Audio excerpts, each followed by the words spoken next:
formo parte del equipo de Fisiocom y hoy vamos a compartir en un nuevo espacio con dos fisioterapeutas, Jacqueline López y Alejandra Linares.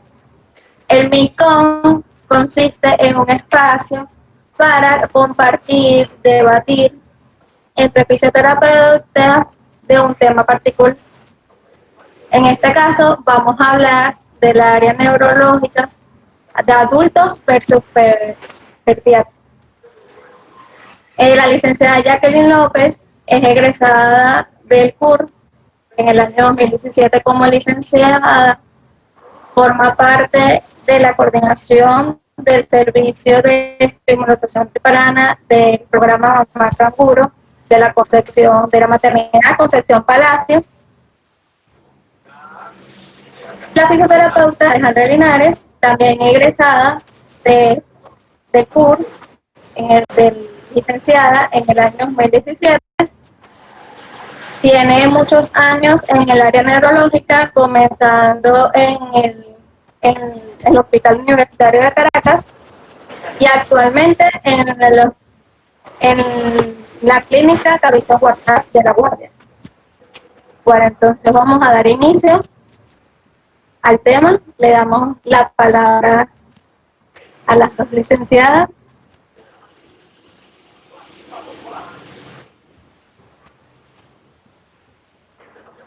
Buenas tardes, gracias a todas las personas que han ingresado acá a esta modalidad de comunicación. Estoy muy contenta y nerviosa. Les decía a Ariadna hace rato que esto no es igual que dar clases en vivo y directo. Esto no sé por qué me ponen los nervios de punta.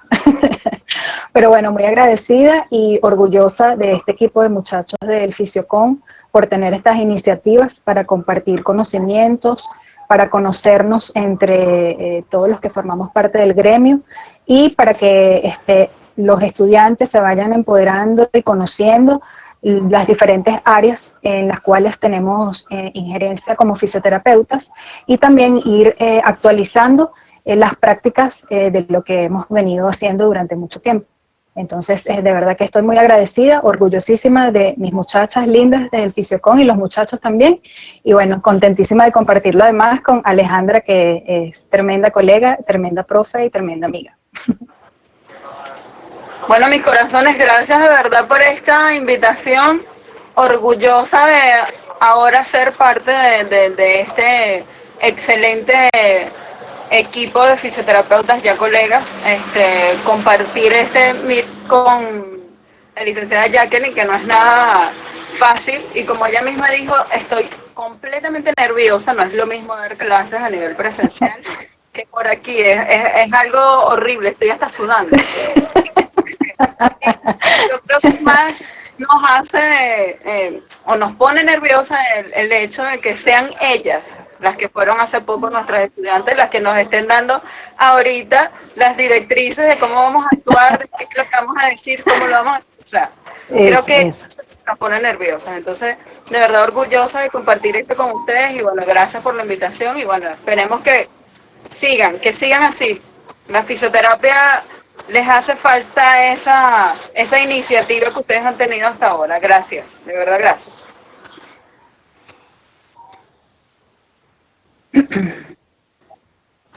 Bueno, nos explicaban que la dinámica era debatir y hablar sobre los diferentes aspectos del área neurológica, tanto de adultos como de niños.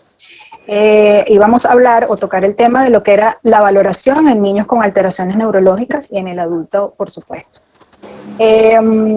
Lo primordial es recordarles, y mis estudiantes lo saben, que la evaluación del paciente es fundamental. O sea, una buena evaluación del paciente va a poder permitirles a ustedes escoger la mejor estrategia para que ese paciente. Lo bueno de ahorita, de esta época, a pesar de la pandemia y a pesar de todas las cosas que nos pueden limitar, es que la fisioterapia ha avanzado y ha cambiado hacia lo funcional. Ya no es tanto aprenderse las posiciones de las técnicas, cómo debe ser, si es hacia arriba, hacia abajo, sino trasladar, razonar desde la evaluación de mi paciente, qué puedo hacer para que el paciente haga algo funcional, por supuesto con una base neurofisiológica, pero que pueda mejorar a través de la funcionalidad. Entonces, eso es, creo que una de las cosas importantes. No sé, Ale, ¿qué te parece comenzando con ese? No, claro que sí, es que la valoración es el punto inicial de nuestro abordaje como fisioterapeuta. Si tenemos una valoración deficiente, nuestro tratamiento obviamente va a ser deficiente y no le vamos a ver el resultado positivo ni a corto, ni a largo, ni a mediano plazo. Entonces, creo que nuestra observación, nuestra valoración inicial es muy importante para esto. Y bueno, como lo dijiste tú, en este momento de pandemia nos ha acercado un poco más a actualizarnos. Ok, ya eso de solo aprenderse la técnica por pasos ya no es suficiente. Necesitamos realmente ver a ese paciente como un ser biopsicosocial para poder abordarlo de una forma específica. Y sin olvidar de que cada paciente es un ente completamente distinto. Ningún paciente con todo y que tenga la misma patología van a tener la misma sintomatología. Entonces es importante y por eso este debate entre pediatría y adultos, ¿no? No sé si quieras comentar algo más. Desde mi área, yo específicamente trabajo con niños prematuros desde los 0 meses hasta los 2 años de edad corregida o un poquito antes. Entonces es un área de intervención bastante interesante porque lo que generalmente estábamos acostumbrados es que el niño llega a recibir rehabilitación o terapia ya ha pasado el tiempo, 2, 3 años después, cuando ya se dieron cuenta que, mira, sí, definitivamente hay una lesión, o sea, ese no se tuvo el cuidado antes, durante el primer año de vida, que es fundamental y es donde el niño realmente va a adquirir los hitos del desarrollo y todas las cosas necesarias para que pueda desenvolverse en su vida de manera óptima. Entonces, mi trabajo es una responsabilidad grande porque, bueno, para nadie es un secreto que los nacimientos de niños prematuros se ha incrementado muchísimo, e incluso el nacimiento de niños a término con bajo peso, que también entran dentro de lo que es un bebé prematuro, y entonces nos ha tocado tener que investigar y ver la forma de que podemos abordar esos niños y minimizar los índices de discapacidad en un futuro, para evitar lo que sucedía antes. O sea, yo les digo desde mi experiencia, yo me gradué de licenciada hace poquito, pero como oficio hace muchísimos años, y lo normal era llegar, de hecho nos decían cuando estudié pregrado, que un nene no se podía diagnosticar con parálisis cerebral hasta pasados los 4 años, imagínense. Cuando ya tenemos un bebé que claramente puede mostrarnos los signos y ya sabemos a dónde vamos a trabajar para que ese bebé sea funcional. Entonces, eso es una de las cosas importantes. En el adulto ya son otras características, pero lo que quiero rescatar aquí es que entonces en el niño, en el prematuro, la valoración entonces va enfocada a los factores de riesgo que rodearon a esa mamá, cómo fue el embarazo de esa mamá, cómo fue el nacimiento de ese bebé, cuáles factores postnatales afectaron, si ese bebé ha estado en la terapia intensiva neonatal, cuánto tiempo ha estado hospitalizado, cuál es su entorno familiar. Ale lo decía hace rato, biopsicosocial, eso no se les olvide. Ya no somos más los que atendemos agenesia de cuerpo calloso, ya no somos más los que atendemos la mielomeningocele, o sea, somos fisioterapeutas o profesionales que atendemos a la persona como un todo y a los niños con más razón, porque el entorno familiar es decisivo para que ese bebé mejore o no mejore. Claro, no, rescatando lo que dices, por ejemplo, en la parte adulta, yo necesito ver también cuáles son las consecuencias de alguna alteración, ¿ok? Por ejemplo, siempre pongo el ejemplo de un SB porque es lo que más se ha visto últimamente, ¿no? Por el tema medicamento y alimentación aquí en Venezuela, por lo menos. Necesitamos ver también la parte o unir esta parte adulta con la parte pediátrica, porque necesito ver realmente la parte del desarrollo. Hay algunos pacientes adultos que han perdido, después de un SB, han perdido el control cefálico, por ejemplo. Y yo entonces necesito irme a pediatría para poder trabajarlo correctamente, ¿ok? Las técnicas obviamente son distintas, pero la forma de evaluar un paciente adulto se asemeja mucho al pediátrico. Necesito saber entonces cuáles son los reflejos que están presentes allí, porque eso me va a mí a permitir establecer cuál es el nivel de la lesión específico, ¿ok? Y así poder yo plantearme un objetivo para este participante. Pero como lo dije al principio y siempre lo voy a recalcar, necesitamos ver a ese paciente biopsicosocialmente. No es nada más, como lo decía Jacqueline, la persona con SB o la persona con esclerosis múltiple. Mira, el Guillain-Barré que están en la habitación 5. Ya necesitamos ver a este participante humanamente. Ya necesitamos saber cuáles son sus preocupaciones, cuáles son sus necesidades para poder abordarlo y establecer los objetivos específicos. Ok, con los niños se nos complica un poco más porque de pronto el adulto, de acuerdo a la lesión, puede expresarnos lo que siente, cómo lo siente, pero con un bebé no tengo esa posibilidad. O sea, mi comunicación es con la madre, pero nosotros como profesionales aprendemos de alguna forma a leer qué es lo que siente ese niño, cómo lo siente, o sea, qué signo, o sea, qué me está diciendo que hay alguna una alteración o hay algún problema allí que tiene que ver más con el entorno que con el mismo problema de prematuridad o la misma alteración que tenga el bebé. Sí, exacto. Nos pasa igual en el área adulta. Por ejemplo, una persona que tenga fascia compresiva o fascia mixta, es un paciente que no sabes qué siente, qué tiene, si le dolió, si no le dolió lo que le estás haciendo, si amerita un poco más. O sea, no sabes realmente sus necesidades. Simplemente te guías básicamente de la evaluación, de la valoración que haces como fisioterapeuta, pero realmente no sabes su sentir, realmente no sabes qué es lo que está pasando con ese paciente a ciencia cierta, pues, sino que simplemente vas y te enfocas netamente en la valoración que hiciste inicialmente antes de poderlo tratar. Pero, dime. No, sí. Como dices tú, es más complicado en un niño porque yo con el adulto puedo tener al familiar que ya ha convivido con él por más de 20, 14 años, 30 años, si son esposos de la era vieja, pero a un bebé que está recién nacido, la mamá todavía no lo conoce al 100%, realmente las necesidades del niño no están muy claras, entonces realmente es un poco más complicado abordarlo desde ese punto de vista, ¿no? Sí, entonces, obviamente, ya me imagino que ustedes están pensando, ajá, pero ¿qué valoramos en ese bebé? Porque ya se desesperan y se quieren ir a la parte física.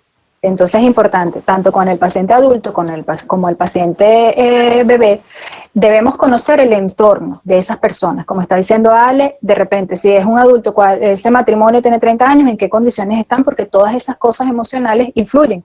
En el caso de los bebés, igualmente, ¿cuál es el estado emocional de esa mamá? De repente normalmente las mamás tienden a deprimirse en la etapa posparto. Imagínense una mamá que tiene un bebé que no nació en la fecha que le correspondía, sino que nació 8 semanas antes. Ella no está preparada, ella es una mamá prematura también, porque ella no esperaba que ese nacimiento se diera así, sino que se diera cuando se cumplieran las semanas y cuando tuviera su fecha estipulada.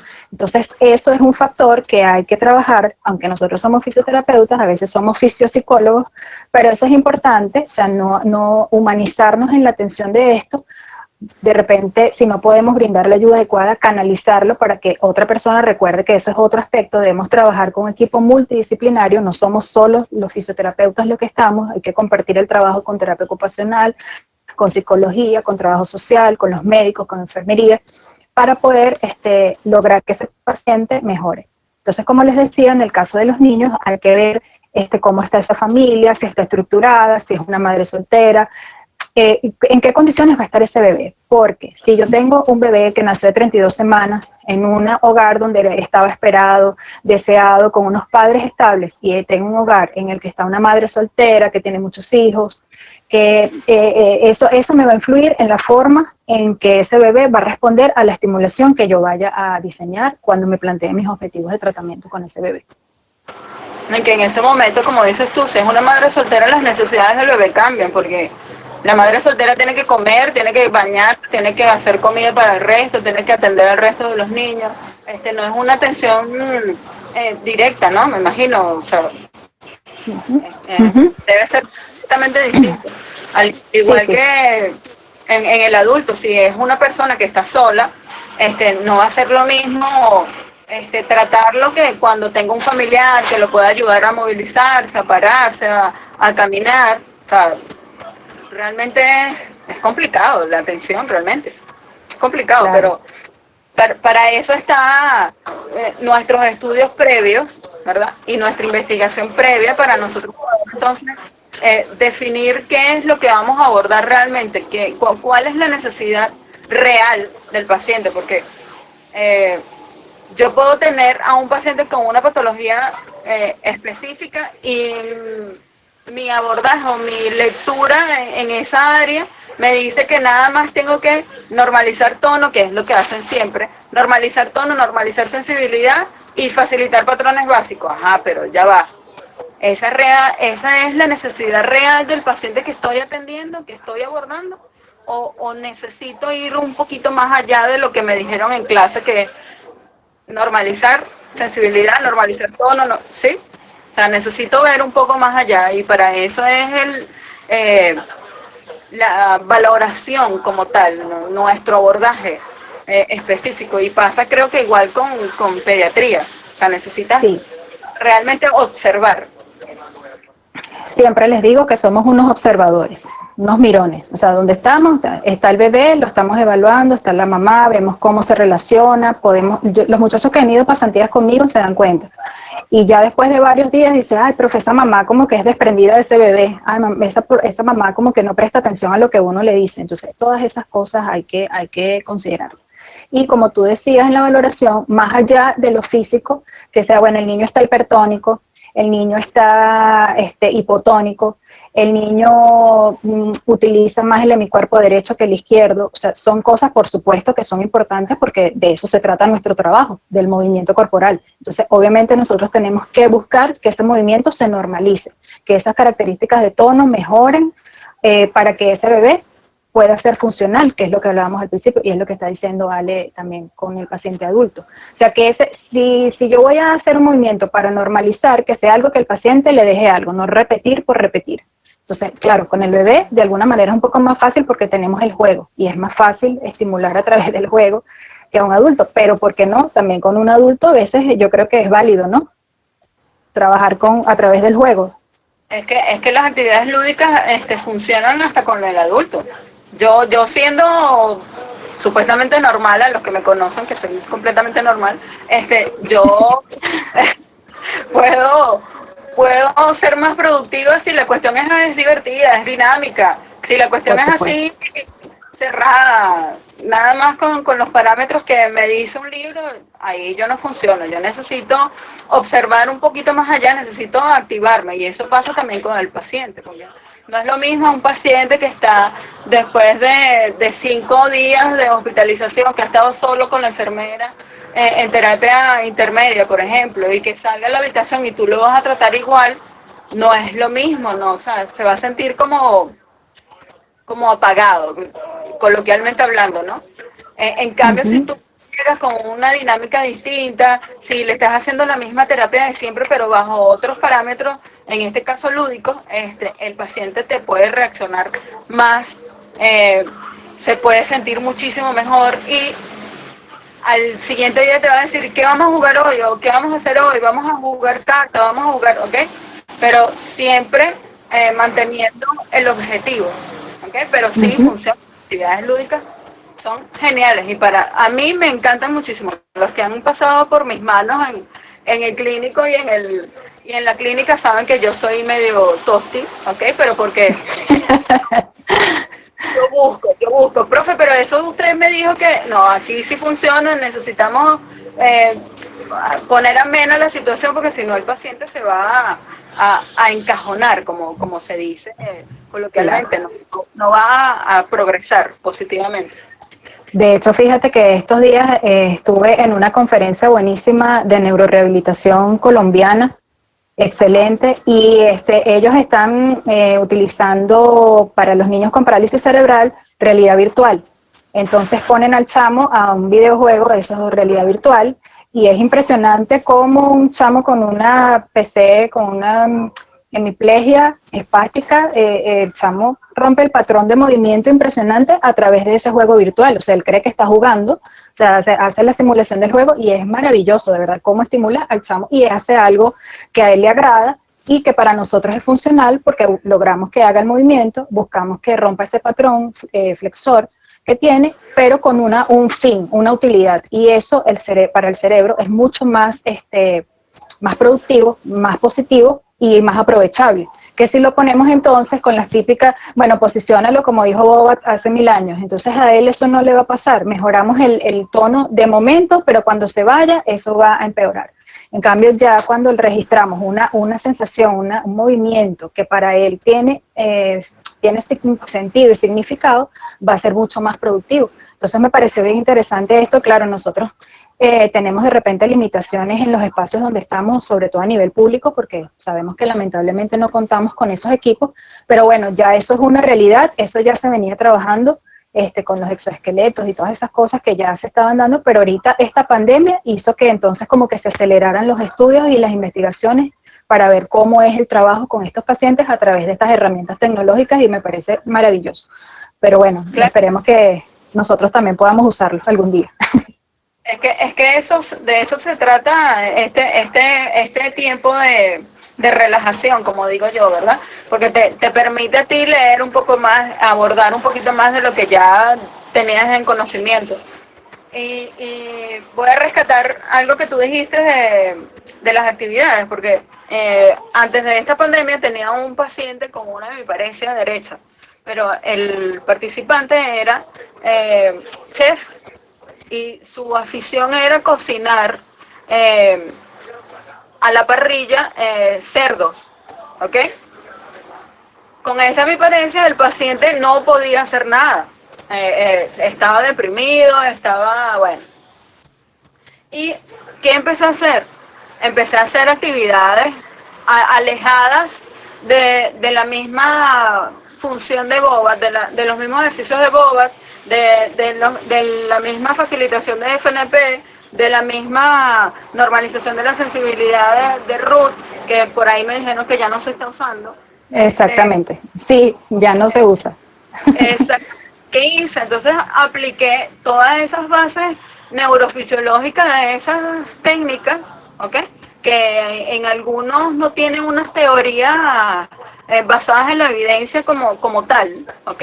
Pero tú rescatas lo positivo de las teorías y lo puedes aplicar con estas actividades lúdicas. Y bueno, con este paciente lo que hice fue que él me enseñara cómo cocinar el cerdo, ¿ok? Pero como teníamos una hemiparesia, bueno, entonces tú vas a trabajar es con ese miembro, no me vas a trabajar con el otro solo es para asistencia, solo para agarrar el condimento y la cuestión. Aparte de eso, el paciente tenía una fase expresiva. Entonces, ¿qué hice? Llamé a terapia de lenguaje porque no podemos trabajar sin el equipo multidisciplinario, como lo decías tú.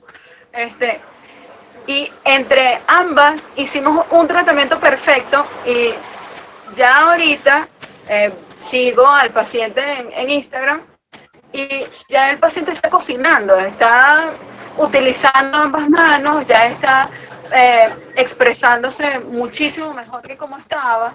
Empezó, tú sabes, enredándose entre lo que hablaba, entre lo que pensaba y lo que actuaba, pero con esas actividades fuera de la norma, como digo yo, fuera de la norma, puedes tener muchísimos más ¿cómo se llama? Efectos positivos dentro del paciente. Exacto. Pero sí, sin dejar a un lado que ambas partes de la neurología tienen un fin común. Exacto. No, y decía en la conferencia, decían de hecho que lo que pasa es que ahora la modalidad es estrategia orientada a la tarea, o sea, así que el paciente tenga una finalidad. ¿Qué pasa con nosotros aquí en Venezuela? Exacto. aquí hay que romper un paradigma grande, porque acuérdate que nosotros estamos todavía con la cuestión de pensar de que fisioterapia trabaja la marcha, terapia ocupacional trabaja los miembros superiores, así. Terapia de lenguaje hace la estimulación orofacial y no, resulta que todos estamos involucrados en todo, obviamente respetando los campos de cada quien, obviamente, ojo, no estoy diciendo que vamos a hacer cosas que no nos competen, pero nosotros estamos involucrados definitivamente en todo lo que es movimiento, o sea que nosotros podemos hacerlo. Y hablar es movimiento, o sea que yo obviamente no voy a hacer terapia de lenguaje, pero yo sí tengo que trabajar en conjunto con la terapeuta para saber qué estamos haciendo y poder llevar la misma línea, así como tú me comentaste con tu paciente. Y entonces, por eso es que ahora la tendencia es eso, así como tú estás diciendo, bueno, el paciente es chef, vamos a aprovechar eso. Con el bebé igual, vamos a incentivar con el juego una tarea que tenga sentido. Recuerdo mis pasantías pediátricas con niños con parálisis cerebral y a los niños no les gustaba ir a la terapia, porque claro, había que hacer estiramientos, eran niños con cuadriplegias espásticas terribles, entonces había que hacer estiramientos, eso era doloroso. Y yo era estudiante y yo pensaba, yo no quiero esto, a mí no me gusta que la gente sufra, o sea, yo quiero mejorar a la gente, pero no sufriendo, o sea, eso no me gusta. Claro. Y eso ha cambiado mucho, o sea, ahorita terapia con llanto no se puede, o sea, si un niño está muy irritable, no podemos tratarlo, porque la idea es que logre algo positivo. Mira, no se sentaba sin apoyo, ahora lo logra. Excelente, ahora la próxima vez trabajamos otra cosa. Y así, pero algo que tenga una direccionalidad. En el adulto es más fácil de repente porque ya él tiene unas tareas que ya previamente hizo, como este señor, que ya tiene un interés específico, tiene una actividad específica. El niño no la tiene, pero entonces hay que tratar de que sea lo que a él le interese y lo que a él le guste para poder lograr algo positivo. Claro, claro, es que ya va, ya. Auxilio. Pero nene, estamos ocupadas, nene. Qué bella. Ella quiere participar. Sí, ella quiere participar. Bueno, como tú decías, esas actividades son sumamente importantes, pero en el niño, como tú bien lo acabas de decir, tenemos que incentivarlo a que tenga el interés por algo. ¿Okay? Porque como estamos diciendo, ya en el adulto hay un interés por X actividad, pero en el niño no la hay. Y eso es una de las diferencias entre el tratamiento de ambas, ¿no? Uh-huh. Como te decía al principio, ambas tienen un fin común, un objetivo común que se puede resumir en que ambas áreas tienen que, aparte de observar al paciente, necesitan hacer lo que a todos los fisioterapeutas le temen y les asusta a los estudiantes, por ejemplo, cuando les pido, háganme un diagnóstico fisioterapéutico. Por Dios, ustedes ven esos muchachos vueltos locos. Y los que están aquí... Me consta. ¿no? Me consta. Pero en ambas áreas y en todas las áreas que compete, que nos metemos nosotros como fisioterapeutas, necesitamos hacer un diagnóstico fisioterapéutico, porque sin eso no vale nada. Ya se deja a un lado el diagnóstico médico de que sí, solo es una PC, sí, solo es un síndrome de Guillain-Barré, mira, no, nada más tiene autismo, no busques más. O mira, solo es un síndrome de Down. No, ya va, yo necesito hacer mi diagnóstico. Y para basarlo en el diagnóstico necesitamos hacer la valoración.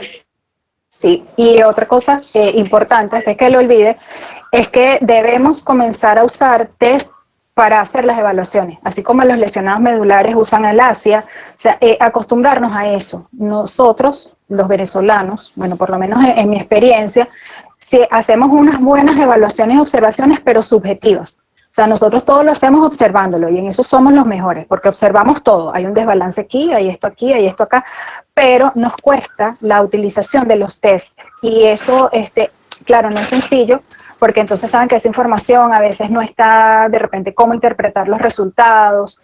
Es complejo, pero bueno, yo en mi área pediátrica estoy buscando incansablemente porque me interesa muchísimo. Lamentablemente hay un diplomado en Colombia espectacular, pero lejos de nuestro alcance real de vida en este momento, cuesta como $470, pero dura 6 meses. Y ellos allí explicaban eso, pues el uso de este test que ya están estandarizados y que permitan hacer una recolección de datos como más objetivos. Así como de repente pudiéramos utilizar para la discapacidad el índice de Bartel, a eso me refiero, o sea, utilizar ese tipo de test, así como hacen en deporte. En deportes utilizan muchos test. Los chicos ahorita que hicieron sus proyectos, pude conocer varios gracias a ellos. Entonces, pero en la parte neurológica creo que esa es una debilidad y no sé, Ale, corrígeme tú en la parte de adultos cómo sea, pero en niños hay mucha carencia de establecer eso. Sí, lo que pasa es que, como dices tú, los test que están ahorita, o los que conocemos hasta la actualidad, no tienen una validez científica específica. Entonces, por ejemplo, la escala de Ashworth, y me pueden corregir hasta los muchachos que están ahorita aquí, pero no hay un basamento científico que a mí me convenza, por ejemplo, Alejandra Linares, que a mí me convenza de que yo puedo usar la escala de Ashworth en todos los pacientes, porque sabemos que la escala de Ashworth es una escala para, por decirlo de alguna manera, medir el tono muscular del participante. Pero mi evaluación mediante esa escala específica es subjetiva, porque no es lo mismo evaluarlo yo a que lo evalúe un hombre o a que lo evalúe una persona con menos fuerza muscular en miembros superiores. Estoy hablando del evaluador. Claro. La apreciación de la persona es diferente. Exactamente. Entonces, esas escalas que se utilizan para adultos son subjetivas y van a depender como dices tú, de la apreciación del evaluador, porque si no, no van a funcionar. Ahora, que es básico utilizarlo como dices tú, sí. La cuestión es que no hay ninguna, como les dije, que tenga un basamento científico. Y si hay una, por favor, avísenme para yo leerlas, ¿no? Por favor, se los suplico. Entonces, en ese momento, yo soy una de las que digo, entonces no utilizo ninguna. Me puedo guiar de algunas escalas, por ejemplo, Ashworth, y entre otras, porque son demasiadas a nivel neurológico en adultos, porque hay para esclerosis, hay para Parkinson, hay para SB, hay una Sí, para cada paciente. O sea, hay muchísimas, pero son subjetivas. Todas van a depender de quién lo evalúa. Entonces, si yo, por ejemplo, si estamos compartiendo un espacio y tú lo vas a evaluar, me vas a decir, mira, chama, tú no lo evaluaste bien porque a mí me dio esto. Entonces, realmente la evaluación no es una evaluación objetiva. No es algo que me pueda servir a largo plazo. No sé si me doy a entender. Sí, sin embargo, bueno, es bueno que las tengan en cuenta y saber que existen, por lo menos en el área de niños hay varias, por lo menos para determinar si el niño tiene parálisis cerebral a edades tempranas. Hay una que se llama Alberta, hay una escala que se llama Gross Motor, hay varias cosas, pero como les digo, o sea, está la información, pero a veces no está cómo puedo yo interpretar esos datos para hacer una evaluación adecuada. Por allí con prematuros sí he estado utilizando algunas que la misma neonatólogo del servicio usa para efectos de ella y que a nosotros nos sirve para lo que hacemos allí, pues lo que queremos evaluar de ese bebé, por lo menos. Pero bueno, sepan muchachos que existen, pues que están allí y que sí, claro, Alejandra tiene razón porque no es lo mismo la visión de ella que la visión mía a la hora de tener un paciente, aunque las dos tenemos tendencias a tratar de forma similar. Pero indiscutiblemente lo que yo percibo de una forma, otro no lo percibe así. Claro. Entonces, conclusión de esto, muchachos, la valoración es súper importante. ¿Valoración de qué? De todo, el tono muscular, la postura, por supuesto, los reflejos, que también hay teorías que dicen que los reflejos, por lo menos en los niños, que son movimientos prefuncionales, otros todavía respaldan que son patológicos, como en el adulto, como en el caso cuando hay lesiones. ¿Se acuerdan que Alejandra hace rato dijo que el adulto tiene una lesión y entonces es como si regresara neurológicamente? Entonces ya ese paciente quizás no puede colocarse en 4 puntos. o pierde su control cefálico, o no tiene control de tronco. Entonces, todas esas cosas, esos aspectos de equilibrio, coordinación, hay que valorarlos y valorarlos adecuadamente. Sí, porque no es que valorarlos por valorarlos, no es que, ay, sí, yo lo toqué y me sintió la mano, no, ya va. Búscate unas texturas distintas. Exacto. Sí, porque, no, profe, es que yo toqué y me sentí. Eso, Ay, pasa, ya pasa. va. Pasa. Me pasa mucho con los adultos. Profe, si él sintió, él le duele, pero ya va, espérate. O sea, Sí, sí. búscate la entidad específica, búscate la caja de sensibilidad que utiliza TO, búscatela para nosotros entonces trabajar con las texturas, para ver si realmente sienten, si hay sensibilidad superficial. Vamos a hacer una prueba de propiocepción para ver si la sensibilidad profunda existe, si está ahí, si está alterada. Exacto. Pero, o sea, hay que Otro, evaluarlo y no simplemente, ya voy a rescatar algo que dijiste ahorita, en la parte de equilibrio, no es que, profe, pero él camina bien, mire, no se cae, sí, ya va, pero entonces me pasa. mándalo a cerrar los ojos, ponlo encima de un balancín, por ejemplo, y ve si no va a caerse, si no va a perder el equilibrio, simplemente cierra los ojos y ves cómo se tambalea el paciente, o sea, Sí, sí. Yo creo que a veces los muchachos les da como temor equivocarse y resulta que equivocándonos es que aprendemos. ¿Sí o no, Alejandra? claro. ¿Cuántas veces no me equivoqué con Jenny en la pasantía? ¿Y cuántos lepes no me gané ya en euros? Infinitos, o sea. Menos mal que no me está escuchando ahorita porque no está conectada, pero chama, cuántas veces no me pegó esta mujer por la cabeza porque me equivoqué? Y de ahí fue que Exacto. uno aprende, de allí es que uno toma los conocimientos que uno está impartiendo ahorita, o los poquitos conocimientos que uno tiene, pues. Claro, además que todos los días tenemos que aprender, o sea, no es que ya te gradúas y ya te la sabes toda, no. Todos los días hay que aprender y buscar algo nuevo, porque no sabemos. Tú dijiste hace rato el diagnóstico fisioterapéutico. Quiero contarles una anécdota de eso. En mi área de trabajo, un logro que tenemos, ¿verdad, Alejandra, en estos últimos años es que ya no dependemos prácticamente de ningún médico para que nos diga qué vamos a hacer. Al Cuando yo fin. estudié, cuando hice pasantías no era así. Yo me gradué de TCU hace muchísimos años, empezando el milenio, y nosotros teníamos que cumplir lo que decía el fisiatra, así fuese una locura. O sea, una locura como de repente, colócale el ultrasonido en el pulgar a 1 MHz. O sea, si el doctor lo dijo, hay que hacerlo. Ahorita tenemos la ventaja de que no es así, pero me pasa que la doctora me dice, pero ¿cuál es tu diagnóstico de este bebé? Entonces digo, bueno, es un lactante menor con hipotonía que presenta dificultad para realizar la posición sedente, y ella me dice, eso es muy largo, tú no me puedes dar un diagnóstico muy largo. Entonces tengo problemas con ella porque no sé cómo explicarle que nuestro diagnóstico fisioterapéutico va relacionado o dirigido a la funcionalidad de ese bebé. Entonces, qué karma. Es No que sé, nuestro diagnóstico, como yo les digo a los muchachos, el diagnóstico es simplemente el resumen de todas las alteraciones, de las deficiencias en los sistemas, de la limitación en la actividad y de la restricción de la participación. Ese es nuestro diagnóstico. ¿Cuáles son las deficiencias que vemos en ese paciente? Bueno, el paciente tiene esta y esta deficiencia. Bueno, ese es nuestro diagnóstico, así sea larguísimo, porque a veces yo me tiro unos diagnósticos de casi que sí. 5 líneas.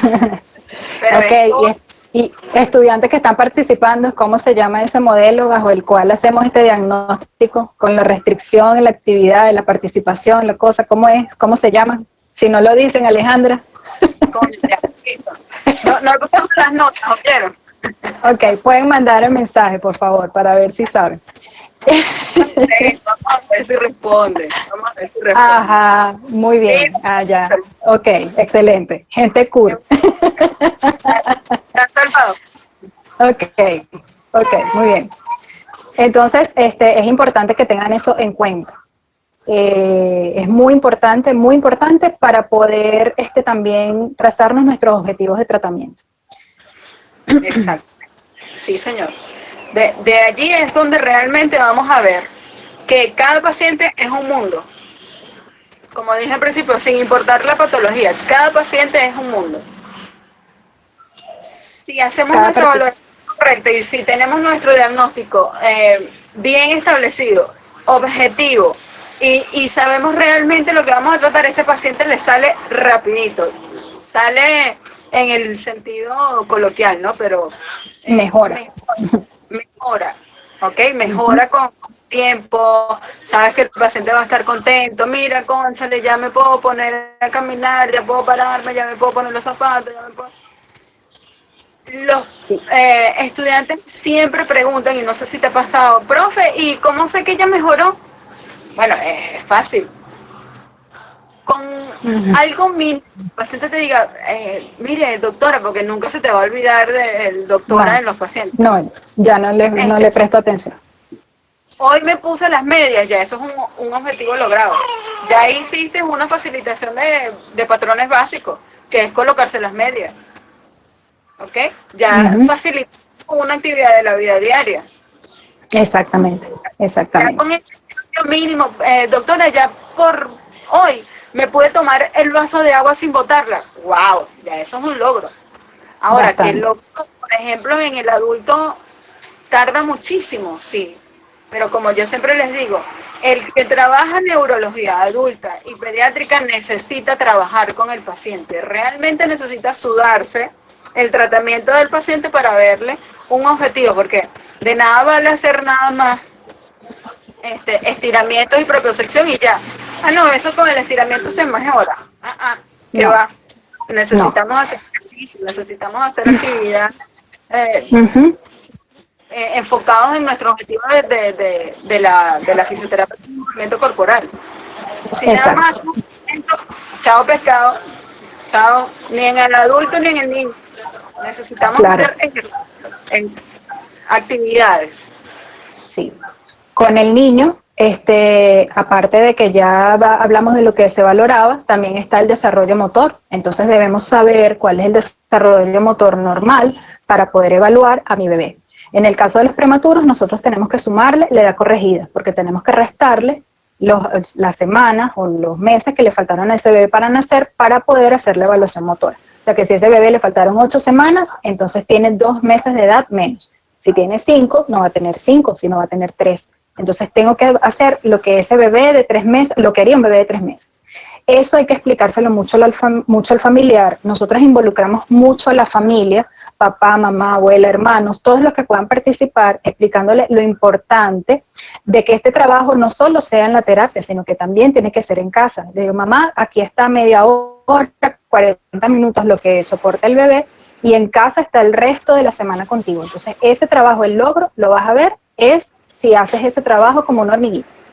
Y hemos visto resultados impresionantes, con bebés con factores de riesgo importantes, que tuvieron mucho tiempo de hospitalización, que estuvieron con oxígeno 2 meses, con lesiones quizás en el área neurológica, porque algunos lamentablemente hacen hemorragias, tienen lesiones que nos indican que de pronto este bebé es un posible candidato para parálisis cerebral, y sin embargo vemos que a través de la estimulación el bebé, mira, mejora. Si está en un buen entorno, en un buen ambiente, con una mamá que se empodera del conocimiento, nosotras le explicamos, le decimos, mira, vas a hacer esto, vas a hacer, y ella se compromete, el resultado es impresionante. O sea, yo les digo de verdad que nunca me imaginé que iba a trabajar con niños pequeñitos, y es lo más bonito que me ha tocado. O sea, de verdad que ver esos bebés que ya tienen 4 años, me mandan mensajes de voz, notas de voz, y me parten el alma porque hablan tan cuchi. Algunos tienen problemas de lenguaje, pero sin embargo se entiende lo que te dicen. Y entonces tú dices, bueno, de verdad que vale la pena sudarse la gota gorda con la mamá, que de repente la tienes que obligar, o tienes que explicarle, o fastidiar, pelear, pero eso es muy gratificante, y yo creo que eso es lo bonito de ser fisioterapeuta. Si tuviera oportunidad, creo que volvería a escoger esta carrera, porque de verdad me ha dado las satisfacciones más grandes y las alegrías más grandes. No soy millonaria, no lo soy, pero de verdad que yo creo que el hecho de ayudar y poder recuperar la función, ver a un paciente contento, y no solo niños, también he tenido oportunidad de trabajar con adultos, ver esa recuperación y ese agradecimiento no tiene precio. No sé qué dices, Ale, con respecto a eso. Rescatando un poquito lo que dijiste ahorita, que no eres millonaria, bueno, yo tampoco. Somos millonarios en amor. Nosotras tenemos la satisfacción de que realmente nos gusta trabajar con lo que trabajamos. Nos gusta realmente atender a nuestros pacientes, porque si no, no nos quedaríamos sin el aspecto económico, ¿no? Pero nos gusta, bueno, a mí me encanta trabajar con neurología. Al principio sí no me gustaba mucho, tú sabes, ¿no? Por el tratamiento, por la cuestión, pero le agarras un amor especial, tanto a los niños como a los adultos. Es una de las áreas, como yo siempre digo, y no sé si es porque yo trabajo aquí, pero yo siempre digo que es una de las áreas más gratificantes, cuando tú sientes realmente y ves un cambio en el paciente adulto, dices, wow, mi trabajo ha funcionado. Sea en un día o sea en 10 meses, pero tú le ves ese cambio al paciente y dices, ok, valió la pena el trabajo que hice durante este tiempo específico. Me parece a mí que eso es así. Sí. Me encanta lo que estamos haciendo y a ti, bueno, Sí, sí, te fascina. O sea, eso es lo que nos pasa, no importa que sí, me seamos pobres, encanta, de verdad que sí. no importa, porque no vemos No, la parte bueno, no somos pobres. Vemos. atractiva de la cuestión. Sí, no, pero eso es más, yo siempre también le digo a los estudiantes que lo que hagan, háganlo con amor, porque hay muchos estudiantes, sobre todo al principio, que ellos piensan que, nada, veo 3 pacientes diarios a domicilio, les cobro $20 y ya son 60 y 7 veces a la semana, imagínate.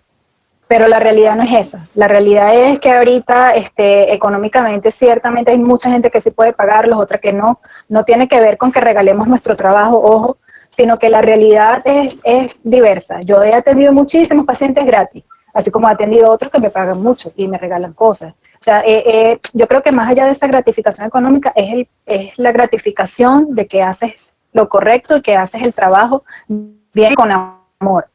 Al que va al segundo trayecto y no, mira, es que la anatomía no te gusta, porque cuando uno le gusta esto, uno se enfiebra y quiere aprenderse los músculos y los huesos y quiere practicar y ve a la gente caminando, mira, este tiene Trendelenburg, este tiene hiperextensión en la rodilla, o sea, es así, y eso ya tú lo sabes, ya por ahí nosotros sacamos de cuenta, este estudiante sí, tiene potencial, o Sí, este estudiante no, este no va, porque eso se siente. Y díganme los chicos que están aquí, que están recién graduados, y yo creo que todos los que están y que he visto, y los de Fisiocom, llevan la fisioterapia en sus venas, llevan la fisioterapia en su sangre, y en lo que sea que se especialicen, sé que lo van a hacer buenísimo, porque esto hay que hacerlo con amor. Esto es un trabajo de verdad que hay que hacerlo con mucho amor y pasión por lo que uno quiere.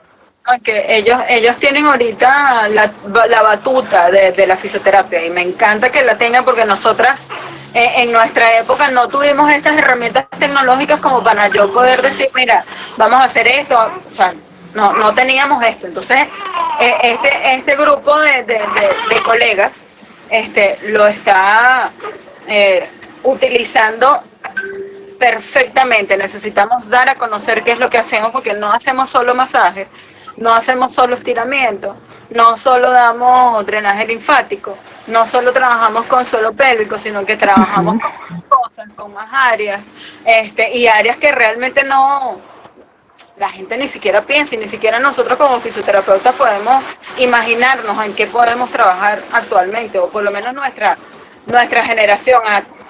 La generación nueva sí viene con todo, ellos se meten en todos los recursos humanos, se meten en economía, se meten en, ellos tienen más facilidades y realmente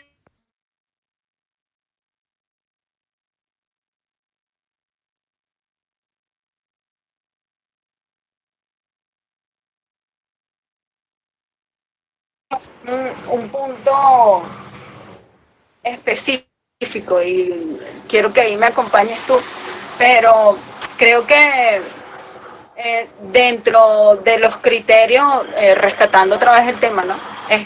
Dentro de los criterios que nosotros tenemos como terapeutas, tanto en la parte adulta como en tu área,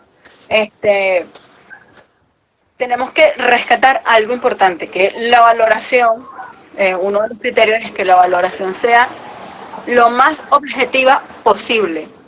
¿Por qué? Porque si nosotros tenemos un paciente, tanto pediátrico como adulto, y empezamos a divagar en la valoración, realmente no le vamos a ver nunca el producto a esa valoración. No es que vamos a empezar a escuchar, mire, yo ayer tenía un mosquito me picó en la oreja, esto se tiene que ver algo con la patología. Ahí es donde uno tiene que empezar a ponerse como yo digo, rudos, ¿verdad? Con el participante y decir, ya va, no, eso no tiene que ver, empezar a objetivizar, no es la palabra, empezar a poner tus objetivos claros. Otro de los criterios, ¿verdad?, es que el que hace la valoración debe tener la destreza profesional específica. No es lo mismo yo, como FT en neurología, me ponga a evaluar, a valorar a un paciente en, qué sé yo, terapia manual, que me lo ponga Octavio Granadillo y raspé. No. Lo mismo, tenemos que tener la destreza en el área que nos vamos a desempeñar. Aparte de que tenemos que... Y eso es muy importante. Mucho. Sí, dime. Ok, eso es muy importante. Y tratar como de... ¿No me escuchas? ¿Sí? ¿Aló? ¿Te escuché? Ok, y tratar de que nos guiemos por ser pediátricos, vamos a ser pediátricos. Yo sé contra que no tenemos las especializaciones como quisiéramos. Exacto. Pero sí definen por... me gusta cardíaca, me gusta respiratoria, me voy por respiratoria y hago lo mejor que puedo allí. No quiere decir, o sea, a mí me han salido otros casos, sin embargo yo los derivo tranquilamente. Llamo a una amiga, mira, aquí está una, qué sé yo, una fractura de cadera, ¿quieres atenderla? Sí, claro, obviamente son cosas que podemos atender, son sencillas, pero hay casos que son más complejos y si no sabemos, como tú estás diciendo, entonces hay que dejarlo. ¿Hace terapia manual? No, porque yo no la generación que tuvo la suerte de ver eso como materias en su carrera y no me especialicé en esa área, porque me gusta más lo neuro, pero sí ser conscientes y ser responsables en ese sentido. Aparte, muchachos, y esto me trajo un recuerdo a la mente, ustedes que son jóvenes y que tienen estas plataformas para comunicarse, hacer llegar a sus compañeros estudiantes, y esto también va para los estudiantes que están aquí, porque estudian fisioterapia, todavía no son especialistas. Entonces, por favor, yo sé de casos de estudiantes que están atendiendo pacientes a domicilio, sabemos que las necesidades económicas existen, pero es una irresponsabilidad. Legalmente no podemos ejercer hasta no tener nuestro título. Y les cuento que UPTAN está proponiendo que ni siquiera con título de TCU, UPTAN que está proponiendo que sea con título de licenciado que se pueda ejercer y más a domicilio. Entonces, sí, lo que pasa es que... Está en juego ética profesionales. Exactamente. Es que ellos piensan, o los estudiantes piensan que ya como vieron anatomía, como ya vieron fisiología y como ya vieron algunas técnicas básicas, listo, ya yo puedo atender pacientes. No, ya va. Si a ese paciente se le ocurre, ¿verdad? O a ese organismo se le ocurre presentarte otra cosa que tú no conoces y lo que haces es empeorar el diagnóstico. Por ejemplo, tengo una experiencia directa con eso.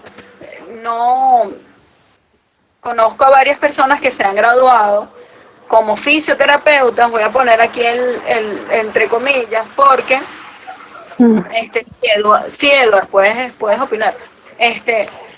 Y no te escucho. En una universidad que no quiero nombrar, tú sabes, por la cuestión política, pero yo creo que todos estamos aquí en confianza, ¿no? Pero son pacientes o conmigo se han graduado, trabajado personas que han estudiado en la universidad esta de los militares, no me acuerdo el nombre ahorita, en el Fuerte Tiuna, y se han llamado fisioterapeutas. Y conmigo trabajan algunos que, bueno, valen la pena enseñarlos, ayudarlos, demostrarles cuáles son nuestras técnicas, nuestras bases específicas como terapeutas, ¿ok?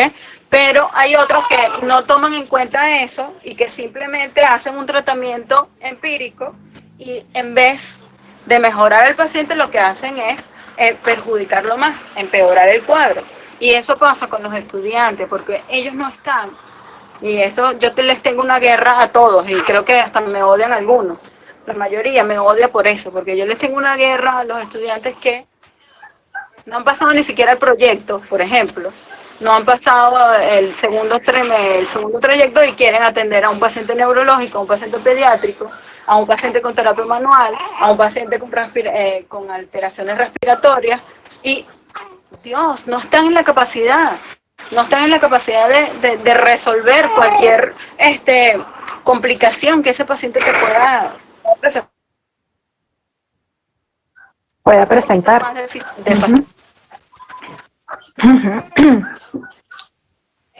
Sí, es así. Tranquilo, problemas técnicos con Miranda. Bueno, Sí. yo les iba a decir, Miranda, bueno, acá en Argentina, hasta que uno no tenga algo que se llama matrícula, no podemos, o sea, como estudiantes ni nada, poder tocar a un paciente. O sea, nosotros cuando en quinto se utiliza el mismo formato de la UCB, en quinto es que recién vamos a las prácticas, siempre bajo la supervisión de un paciente. Y luego de estar graduados, no es que bueno, terminé de graduarme y voy y ya el día siguiente que me gradué, voy a tocar un paciente. No, aquí hay que hacer algo que se llama matrícula, que es donde nos certifican ante, como decir, la Confederación Venezolana de Fisioterapeutas, la federación, que nosotros somos fisioterapeutas, que nuestra matrícula es tal, con un número tal, y a cada paciente que nosotros atendemos le tenemos que dar esa información. Cualquier queja, cualquier cosa que haga el paciente, si lo hace con la matrícula, si lo hiciste mal, te vas a ver afectado porque todo eso queda en tu registro como fisioterapeuta. Y al final, me parece que es lo más correcto porque que cualquier persona vaya a tocar a un paciente y lo haga mal, después venga a otro lugar y uno no es lo ideal, porque lo ideal del fisioterapeuta es ayudar al paciente a mejorar, no que empeore y después siga asistiendo a otras consultas con otros oficios, porque al final va a terminar odiando nuestra pasión. así es. Y lamentablemente, y por eso lo rescato, como estamos en un país donde no se cumplen las normas, entonces tenemos que sacarnos que eso es lo normal. No, más bien tenemos que luchar contra eso.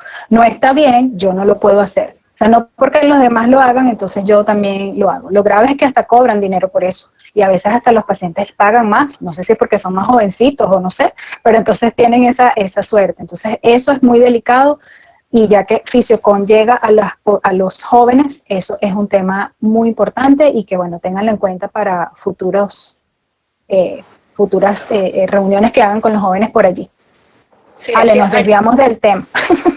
Sí, nos desviamos, pero no importa, eso es importante porque nos tenemos que unir todos para que eso no siga pasando, porque realmente desprestigian el gremio. Sí, es una cuestión impresionante y ellos no se han dado cuenta porque, bueno, la parte lucrativa es muchísimo mejor, ¿no? Pero tenemos que tomar en cuenta, y ya que esta plataforma, como dices tú, es para los jóvenes, donde están la mayoría de los estudiantes y los que se están acabando de graduar y la cuestión, tenemos que unirnos para hacer una guerra con eso. Ayúdenme porque yo soy ahí, sí soy loca. Yo empecé a hablar con todo el mundo de la federación. No, a mí no me gusta eso. ¿Por qué? Porque entonces desprestigian el gremio y entonces, bueno, no voy a seguir hablando de eso porque dañamos, me voy a molestar, dañamos el colegio, dañamos la imagen del colegio que tiene tantos años como pionero, dañamos el gremio. Entonces todos somos unos no sé, unos sobadores. Cuando nos dicen, mira, sóbame aquí, entonces tenemos merecido por hacer esas cosas. Entonces seamos responsables con eso. Yo no dudo que hay estudiantes que están en tercer año y que son excelentes, brillantes, pero éticamente no puedo, porque mi ley me dice que hasta que no esté graduado no lo puedo hacer. Entonces no lo hago hasta que me gradúe y listo. Puedo dar consejos, puedo es perfecto, pero no atender y cobrar porque eso no está bien. no, Ale, rescatando lo del tema que estábamos tratando, ya hablamos de la valoración, los objetivos, el diagnóstico, había otra parte que era con respecto a las ayudas técnicas. No sé cómo manejas esto tú en tu área de adultos, No te escuché lo de, mal. lo de las ayudas técnicas. Ah, ok, me encantan esas ayudas técnicas, me fascinan. Son mis mejores amigas. Ok. ¿Cómo? Mentira, mentira. Mira, yo soy partidaria de algo y el que me conoce lo sabe. O sea, mejor dicho, no el que me conoce, el que ha visto el tratamiento en los distintos sitios donde he estado. Eh, no me gustan mucho a menos que sean completamente necesarias. ¿Ok? Por ejemplo, bastón, silla de rueda, la andadera, a menos que sea completamente necesaria. ¿Por qué? Porque, los aditamentos tienen una parte negativa, que crean adicción, ¿ok? Crean dependencia. Entonces esas dependencias, para nosotras quitarlas a largo plazo, cuesta muchísimo, porque el paciente no se siente segura sin esas ayudas técnicas, ¿ok? Con respecto a las órtesis, a las prótesis, a las férulas realmente, tampoco soy muy amiga de ellas, porque si tengo un paciente o un participante con un patrón flexor en miembro superior y le vamos a colocar una de estas férulas, lo que vamos a hacer es aumentar, vamos a seguir estimulando que ese patrón flexor, en vez de inhibirse, se facilite, se aumente, se exacerbe. Entonces, yo realmente, Alejandra Linares, y aquí soy completamente responsable de lo que voy a decir, no me gustan las férulas, los aditamentos, como les dije, si no es necesario, no los utilizo. Y si veo que un paciente, el último paciente que tuve con lesión medular en T11, si veo que el paciente realmente no es apto para utilizar una silla de ruedas, trato de ir limitando su uso para que él sea lo más independiente posible, con unos, ahí sí digo, unos temporales largos, con un temporal corto, con muletas canadienses, para que él pueda ser independiente, no al 100%, pero por lo menos al 90%, ¿ok? No soy muy amiga de las férulas, de las órtesis y prótesis, nada de eso, no soy muy amiga y a lo mejor me odiarán, pero no importa.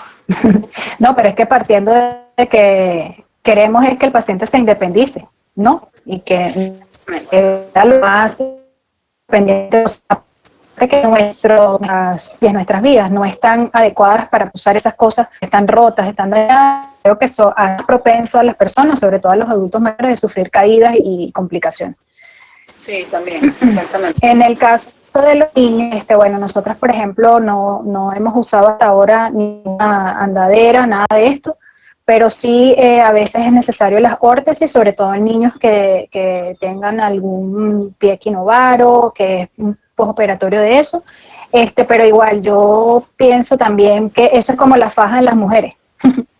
Te pones la faja y estás apretadita, pero cuando te la quitas el músculo está aguado. Igualito. Entonces hay que ver como que dosificar en qué momento se va a colocar, de repente un tiempo, y ver cómo manejamos esa situación allí.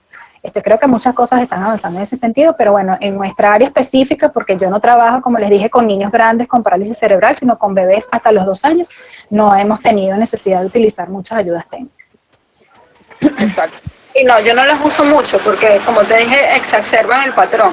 Por ejemplo, un paciente con pie equino, le colocas una férula antiequina, que es para supuestamente eso. Cuando se la quitas, el patrón se va a exacerbar muchísimo. Entonces, lo que hago en 1 hora, 2 horas de tratamiento, se me cae nada más con 5 minutos de la colocación de la férula. Entonces, realmente no la utilizo, aunque rescato un equipo de órtesis y prótesis, que no creo que nos esté viendo, pero esos 2 chicos son capaces de seguir mis requerimientos locos, ¿ok? Entonces son capaces de hacer una férula sin necesidad de estimular, por ejemplo, la parte flexora.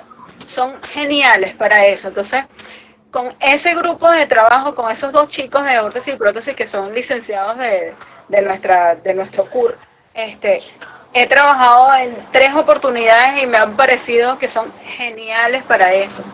tienen, su trabajo es perfecto y trabajan allí mismo cerca de la universidad. Con ellos sí me atrevo a colocar férulas en los pacientes adultos, pero estas férulas que venden en el ortopédico, que hacen en el ortopédico infantil o en otras ortopedias, realmente no me agradan porque, como les dije, estimulan muchísimo el patrón, entonces no son positivas para los pacientes. Bueno, como estamos en la onda de la evidencia científica, hay que buscarlo. Seguramente no hay evidencia científica que lo avale, así que podemos desecharla. Si no tiene evidencia, no se usa. Así como desecharon a Ruth.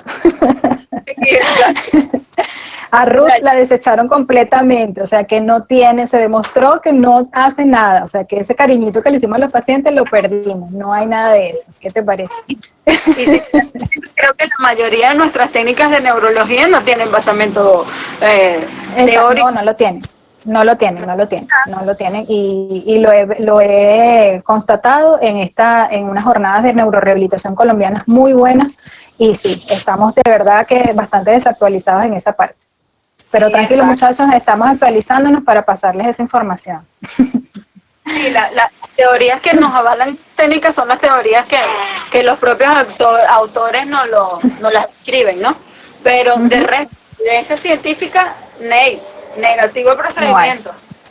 No tiene. Bobat se sigue utilizando, pero tiene ciertos cambios allí, porque son un modelo y ellos han agregado algunas cosas allí, pero las demás ya no se utilizan, pero eso es un tema de otro conversatorio. Esto es más, eso es en otro mito.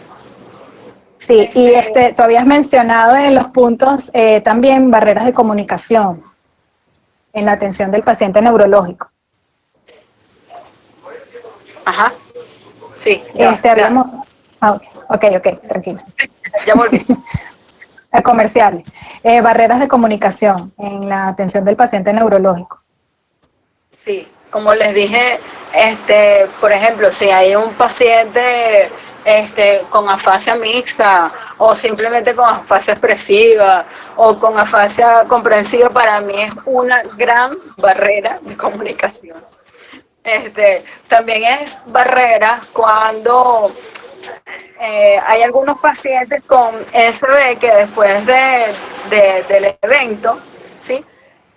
Olvidan su memoria inmediata, no está funcionando, entonces quedan con su memoria retrógrada. Y si son, por ejemplo, extranjeros, van a tomar el idioma materno, es decir, si son italianos, van a hablar directamente italiano y olvídense del resto. Portugués. ¿Qué? Y eso también es una barrera impresionante porque obviamente tú te acostumbras a escuchar el idioma de tantos pacientes que hemos visto de extranjeros, ¿no? Pero te acostumbras solo a escucharlo y es difícil tratar de explicarle al paciente, párate. Es muy difícil. Es horrible. No puedes entablar una conversación específica, no puedes hacer el tratamiento correcto a menos que tengas un traductor cerca, algún familiar, algún hijo que maneje el mismo idioma, ¿ok? Pero de resto es complicado cuando tengo, por ejemplo, una fase expresiva. Él me entiende, pero yo no lo entiendo. Sí, es complicado. No sé qué es lo que te está realmente expresando el participante. Sí, bueno, en eso seguimos teniendo debilidades, no solo por lo del idioma, los pacientes sí pasa. Una vez me tocó un paciente polaco, imagínate, o sea, por lo menos el italiano, más o menos, pero polaco, pregúntame. Pero sí seguimos teniendo barreras de comunicación. Por ejemplo, me tocó hace poco atender un bebé de papá y mamá sordos y fue complicado. Fue complicado, fue difícil, casi que yo había hecho algo de señas básico, pero fue muy complicado porque resulta que yo no hacía las señas como son y fue muy difícil, pero bueno, al final nos acostumbramos, nos hacíamos señas específicas y fue un trabajo bien bonito con esos papás que se fueron del país. Imagínate. Y también nos ha pasado con una mamá baja visión, a ella sí le perdimos el rastro porque se le hacía difícil trasladarse con el bebé, no tenía quien la acompañara y era complicado, pero fíjense lo que se puede presentar. Y aún no estamos, a pesar de que estamos en toda la onda de la inclusión desde hace mucho tiempo, esto todavía cuesta, porque no estamos como que muy empapados en cómo voy a entrenar a la persona con discapacidad visual o cómo me comunico con la persona con discapacidad auditiva. Eso es un tema que todavía tenemos esa deuda pendiente por allí. Pero bueno, sepan muchachos que eso se puede presentar y tenemos que saber cómo romper esas barreras de comunicación, buscar la forma, aunque sea por escrito. Y si no ve, bueno, ver cómo hacemos para explicarle el ejercicio, pero son cosas que se pueden presentar y es interesante que las sepamos, que existen y que cuando nos enfrentemos a ellas, pues veamos cómo solucionamos. Voy a rescatar una anécdota ahorita que me acordé de lo que me dijiste de inclusión. Cuando yo estaba trabajando en el Ministerio de Educación como fisioterapeuta dentro de uno de las instituciones de educación especial, nos invitaron de parte del ministerio a una reunión en donde se iba a ver los avances en la inclusión dentro de la reunión. Y cuando llegamos a la reunión, la inclusión era la siguiente: las personas con discapacidad visual en un lado, las personas con discapacidad motora en otra, las personas con discapacidad auditiva en otra, y las personas que teníamos todas nuestras capacidades supuestamente de pie en otro espacio. Y entonces nosotros, ya va, y las personas con discapacidad visual al final del espacio. Entonces, motora primero, auditiva después y al final visual. Toda la parafernalia del ministerio con diapositivas, música, la cuestión, pero ya va, ¿y no me estás diciendo que todos estamos en inclusión? Dime cuál, en dónde está la característica de inclusión en esta reunión. O sea, como medida básica. Y eso es lo que nos falta, realmente incluir a las personas. No simplemente estar en el mismo espacio con estas personas con discapacidad, sino que incluirlas en las actividades. Y de eso va también nuestro criterio como profesional, ¿no? Nuestra capacidad de profesionalismo y de ética dentro de esto. Bueno, chicas, no sé si tienen alguna pregunta los participantes. Gracias por el espacio, nos encadenamos. No sé si quieren hacer alguna pregunta. Sí, bueno, gracias. Vamos a esperar a ver si alguien tiene alguna pregunta. Si es así, la pueden hacer en el chat o pueden comentar que tienen una y la pueden hacer por el micrófono y pueden activar inclusive la cámara. Vamos a esperar a ver si hay alguna. Miren que ya Miranda está llorando. Ah, no, esa tiene mamiti.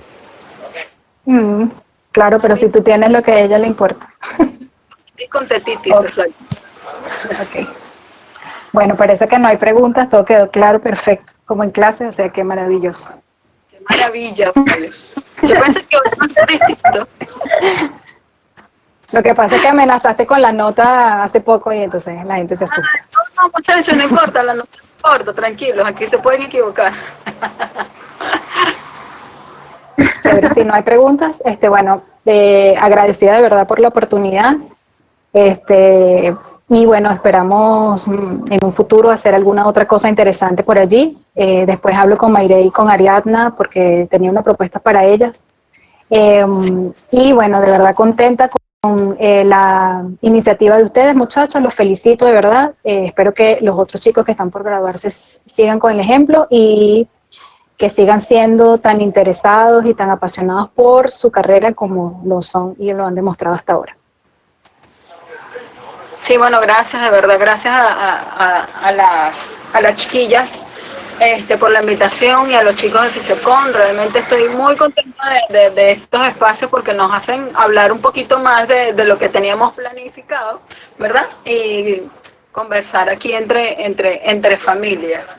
Ok, entonces, bueno, gracias, de verdad, agradecidas. Vamos a estar en contacto porque realmente necesitamos hacer otras cosillas por ahí con la profe Jacqueline también, entonces vamos a estar en contacto. Entonces, atentos, atentos a las nuevas publicaciones que van a venir en poco tiempo, ¿verdad, Jacqueline? Ahí poquitico, poquitico. Sí, en poco tiempo. Tenemos una sorpresa por ahí para ustedes. Y bueno, mañana los invito, tengo un foro chat sobre fisioterapia y Primicia de neonatología. Fisiopod.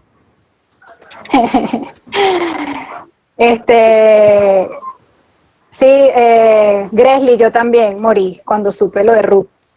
No te preocupes, somos dos. Somos tres, porque yo José, estoy gracias por aquí. Adriana.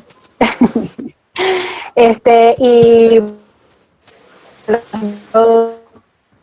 informándose Gresley y después nos está preguntando que ahora qué será.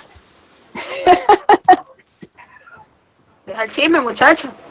bueno, no te pierdas el próximo capítulo de ¿verdad, Alejandra? Serie que cuando estás emocionante dice, continuará así. Así te vamos a dejar, Gresley. Continuará. Exacto, exacto. Como La Casa de Papel, así, esperando la Así. próxima, así.